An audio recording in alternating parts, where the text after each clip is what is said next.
Fala aí pessoal, beleza? Iniciando mais um acompanhamento mensal, fundo novo, um fiagro novo de acompanhamento aqui que eu vou fazer para vocês mensalmente, o FGAA11, um fiagro da FGA, que é uma gestora basicamente focada em agro, e ela é um fundo que vocês pediram muito, inclusive naquela enquete que eu fiz aqui no Instagram, se não me engano ele ficou abaixo somente do FAT-N11, né, que é o fundo de Plug and Play. Então acho que ele foi o segundo mais votado para colocar aqui.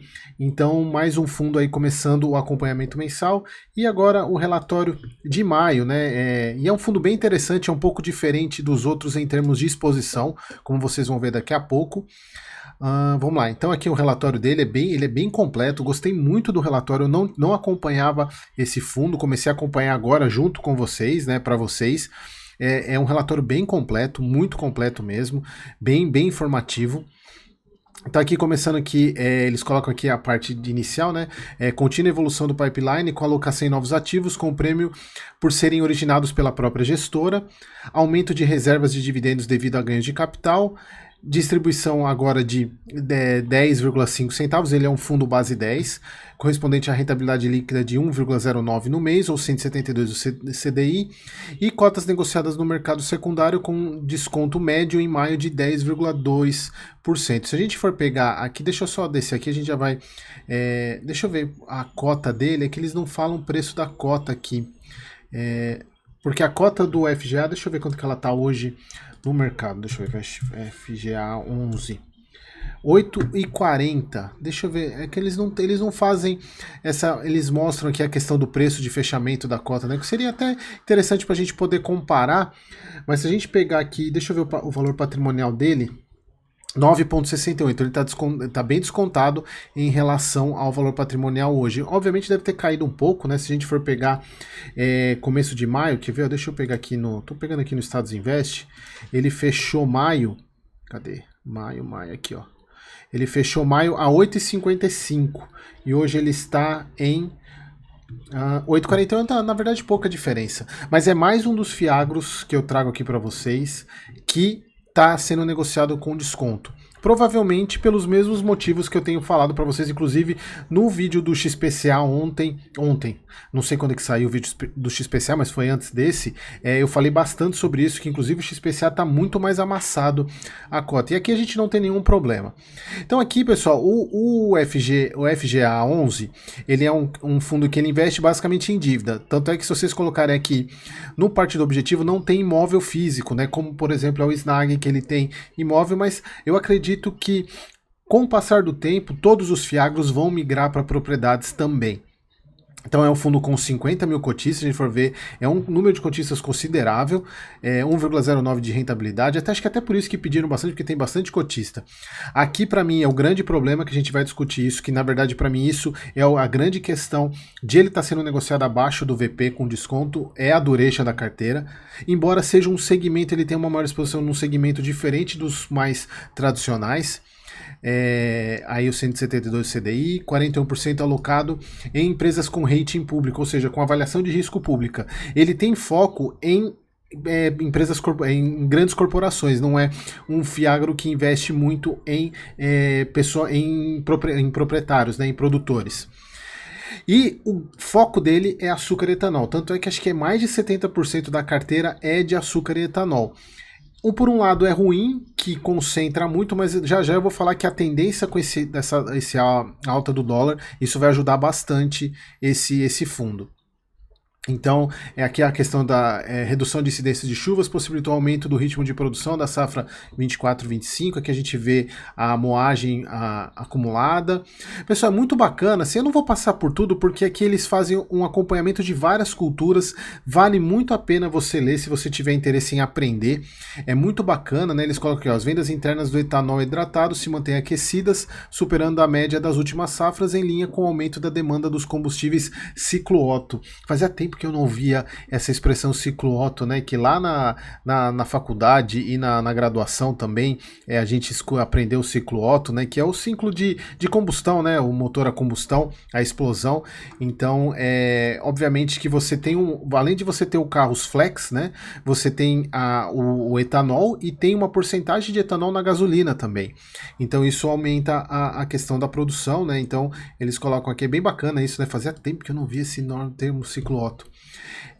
O destaque fica por conta da maior participação de etanol hidratado no total de combustível equivalente, atingindo 29,5 em relação a 21,5 do mesmo período de 23. E aí vocês percebem como eles focam na questão da parte de sucro, sucro alcooleira, né, a parte de açúcar e álcool, cana-de-açúcar, porque é o foco desse fundo. Embora eles coloquem lá embaixo que a tendência agora é eles irem diminuindo a exposição de açúcar e álcool, mas ainda é muito grande. Pessoal, milho, parte de milho, parte de soja, a gente já falou bastante em outros fiagros, né? Que inclusive para mim é a grande questão dos custos de produção, que é o que está precificando os fiagros para baixo, fertilizantes. Vejam, pessoal, como o relatório é muito bacana. Aqui a parte de comentário do gestor, eles colocam: a vida segue sem sustos com a carteira e o time de gestão continua atento ao cenário macro e aos créditos concedidos. Então, pessoal, aqui eles falam sobre a questão da taxa Selic, né? Aí eles falam que o mais provável é que a Selic, obviamente, continue em 2 dígitos, que a gente já sabe. Os dividendos do fundo, a gente já falou. E aqui, ó, não é uma novidade que o fundo possui uma maior alocação em empresas sucroenergéticas. Para mim é novidade porque eu não acompanhava esse fundo, mas agora já não é mais tão novidade assim. E aqui eles falam da questão do setor, né? Porque na verdade eles falam uma justificativa de você não ter tanto risco no setor é que eles colocam que quem paga o financiamento é a companhia e não o setor onde ela está inserida. A concentração setorial teria o seu custo mais do que recompensado pela maior qualidade no crédito das companhias.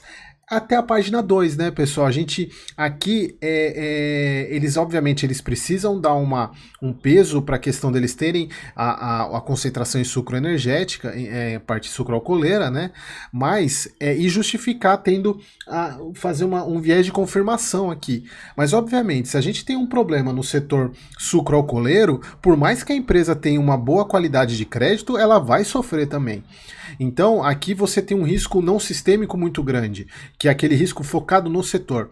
Então, esse é um ponto que também ajuda a precificar o fundo FGA abaixo do patrimonial com desconto, porque, de fato, a gente está numa situação onde a gente vai ver. Inclusive eu falei isso no XPCA, que a gente vai ver daqui a um mês mais ou menos, agora mês de junho, começo de julho, vão ver os efeitos das inadimplências, porque elas normalmente, o pagamento é em maio, ou seja, se tiver inadimplência é em maio, só que isso começa a aparecer 30 dias depois. Então a gente vai ver como é que está isso em relação, inclusive no setor de sucro alcooleiro, essa questão dos pagamentos, a gente não sabe. Então provavelmente, como você tem apenas um setor dentro, quer dizer, um setor não, a grande maioria de um setor dentro do fundo, se ele tiver problema, é basicamente o fundo todo tendo problema. Então por isso que talvez o mercado precifique isso, né? Então, eles falam que participaram da Sugar Week, né, 2024, a visão do desempenho da safra 24-25 e o comportamento dos preços de açúcar indicam um cenário positivo para empresas sucroenergéticas. Eles falam que continua com um cenário positivo para ganho de capital. E aqui eles falam, e aqui é aquele ponto que eu falei no início. Ao longo do tempo, continuaremos a trabalhar uma redução da alocação do setor sucroenergético. É o que eu falei, né? Eles falam que tem grande parte no setor, mas em paralelo eles sabem que você tá com uma exposição muito grande. Por que aqui eles não mantêm? Falar, já que a gente está, vamos escolher empresas boas em vez de diversificar a exposição, mas eles entendem que é importante diversificar. Né? A diversificação é um exercício de humildade, antes de qualquer coisa. Então eles falam aqui que nessa linha, né, um novo CRA no valor de 30 milhões está previsto para ser desembolsado pelo fundo na primeira semana de julho. Vamos ver se o valor total do papel é de até 80 milhões. Vamos ver se no próximo relatório a gente já traz isso. A partir desse mês passaremos a informar a participação do risco do papel por faixa de um rating interno. Lembrando, pessoal, que os CRAs, eles não têm avaliação de rating de risco como os CRIs. Então, algumas gestoras, elas fazem avaliação interna, até o ponto que o próprio SNAG contratou a Serasa para fazer uma avaliação externa dos ativos, mas não tem nenhuma agência de risco que classifica os CRAs. Por isso que é importante. Eles colocam essa questão de 41% de empresas com rate público, que na verdade não é o CRA, e sim o grau de risco da empresa que é devedora do CRA, que tem o grau de risco bom. Então não é o ativo em si, né? Aqui é a alocação por classe de rating interno, né? Então eles classificam essa maior exposição como BB, eu acredito que é o BB pela BBB triplo B aqui, esse verdezinho claro. Esse verde 24 é o A, aqui se eu não me engano é o AA, aqui é o triplo A e aqui o BB. Aqui eles falam sobre uma empresa, né, a UB Agroquímica, que teve a redução do rating dela. Olha só, isso aqui que eu falei para vocês, não é de fato o CRA que tem a avaliação do rating, sim a empresa. E aqui eles colocam que a UB Agroquímica, né, ela tem foi alterado de A- para BBB+, ou seja, saiu de uma alta qualidade para uma boa qualidade. Mas pelas avaliações que eles fizeram de diligência, não tem problema nenhum, mas segue avaliando essa questão. E, assim, a questão toda, a carteira é totalmente adimplente atualmente do FGAA. A equipe segue trabalhando no pipeline de novas operações, propostas para o amadurecimento junto a devedores e em breve trará mais novidades. Aqui os devedores, né, a Alcoeste, WD, Jales, Sonora, que a maior parte é essa Alcoeste. A alocação de setor, aqui a gente vê nitidamente, né, 70,5 é sucro energético, fertilizantes 17,5. Aqui o faixa de rate público, que aqui é o rate das empresas, tá? Aqui das empresas 59% sem rating e o restante com rating, né? Sendo A, AA, BBB e AA. A estratégia para fundos de carrego, aqui giro, que é importante até para fazer ganho de capital. CRA 92%, 93%, CRI 5,9%. Aqui os spreads, né? Grande parte dos spreads, se eu não me engano, está entre 2.1 e 4.0. Esse verde é ruim para enxergar, a gente conseguir ver a diferença aqui, isso é muito ruim.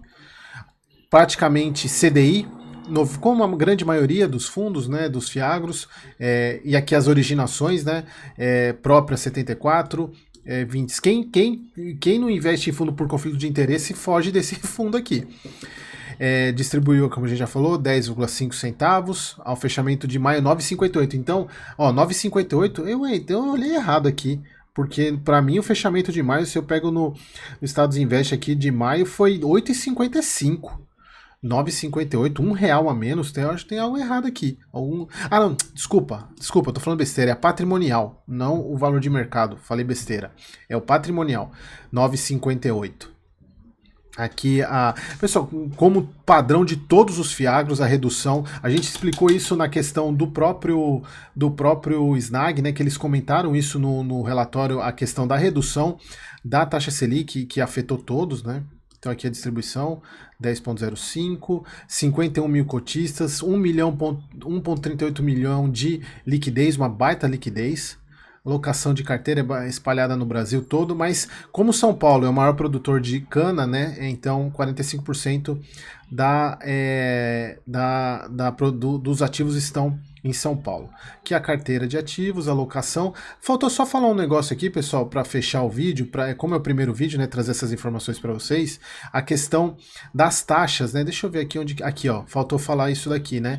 Ele tem uma taxa de administração de 1,15, 10% sobre o que é taxa de performance, né, que, como vocês sabem, eu não gosto, mas praticamente todos, acho que todos os fiagros cobram taxa de performance 100% do CDI, o que é uma coisa meio forçada, né, porque se a carteira é CDI mais 2, mais 3, obviamente que eles vão ter taxa de performance praticamente todas as vezes, né, então esse é o ponto que a gente tem que ter de atenção aí. Beleza, pessoal? Então mais um mês aí acompanhando, o primeiro mês acompanhando, mês que vem teremos mais acompanhamento e vamos ver se muda alguma coisa, mas é um bom fiagro, mas assim como a grande maioria sendo negociado com deságio. Beleza, pessoal? Espero vocês no próximo vídeo.